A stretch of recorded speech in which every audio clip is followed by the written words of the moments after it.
Friends, Tamil சமையல் மாதிரி நம்ம இன்னைக்கு ஹெல்த் டிப்ஸ் பற்றி தான் பார்க்க போகிறோம். அதுக்கு முன்னாடி நம்ம சேனலுக்கு நீங்கள் புதுசுனா ஃபர்ஸ்ட் சப்ஸ்கிரைப் பண்ணுங்க, மறக்காம பெல் பட்டனை கிளிக் பண்ணுங்க. முந்திரியின் பயன்கள் பற்றி தான் பார்க்க போகிறோம். வாங்க வீடியோக்குள்ளே போகலாம். முந்திரியில் உள்ள மெக்னீசியம் இரத்த நாளங்கள் சுருங்குவதை தடுக்க உதவுகிறது. இதய நோய் அபாயத்தை குறைக்கிறது.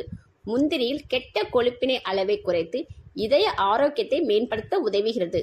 இரத்த சிகப்பணுக்கள் உருவாக்குவதற்கு உதவுகிறது. தாமிரம் மற்றும் பிற தாதுக்கள் முந்திரியில் உள்ளன. இது இரத்த சோகையை குறைக்க உதவுகிறது. முந்திரியில் உள்ள தாதுக்கள் எலும்புகளை வலுப்படுத்தவும் ஆரோக்கியமாக பராமரிக்கவும் உதவுகின்றது. முந்திரியில் உள்ள ஆன்டி ஆக்சிடென்ட் உடலின் நோய் எதிர்ப்பு மண்டலத்தை வலுப்படுத்தி பல்வேறு நோய்களிலிருந்து பாதுகாக்க உதவுகின்றன.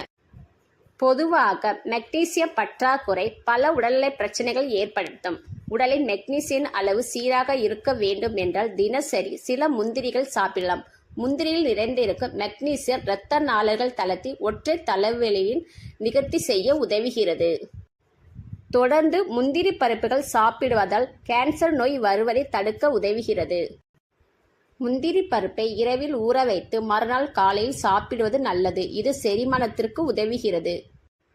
முந்திரியில் கலோரிகள் அதிகமாக இருப்பதால் மிதமான அளவில் எடுத்துக்கொள்ளாவிட்டால் எடை அதிகரிக்க வாய்ப்பு உண்டு. முந்திரியில் வைட்டமின்கள் மற்றும் தாதுக்கள் நிறைந்துள்ளன. முந்திரி பருப்பு இரவில் ஊற வைத்து மறுநாள் காலையில் சாப்பிடும் நல்லது. இது செரிமானத்திற்கு உதவுகிறது. முந்திரியை இனிப்புகள், அல்வா, லட்டு போன்றவை சேர்த்து சாப்பிடலாம். முந்திரி பருப்பை ஸ்நாக்ஸாக சாப்பிடுவது நல்ல பழக்கமாகும். முந்திரியில் உள்ள கால்சியம் உள்ளது. இது எலும்புகள் மற்றும் பற்களின் ஆரோக்கியத்திற்கு முக்கிய பங்கு வகிக்கிறது. முந்திரி பருப்பு உணவில் நல்ல நார்ச்சத்து உள்ளது. இது ஜீரணத்துக்கு உதவுகிறது. மேலும் இது போன்ற பயனுள்ள ஹெல்த் டிப்ஸ் தெரிந்துக்கொள்ள நம்ம சேனலுக்கு சப்போர்ட் பண்ணுங்க, மறக்காம லைக் அண்ட் ஷேர் பண்ணுங்க.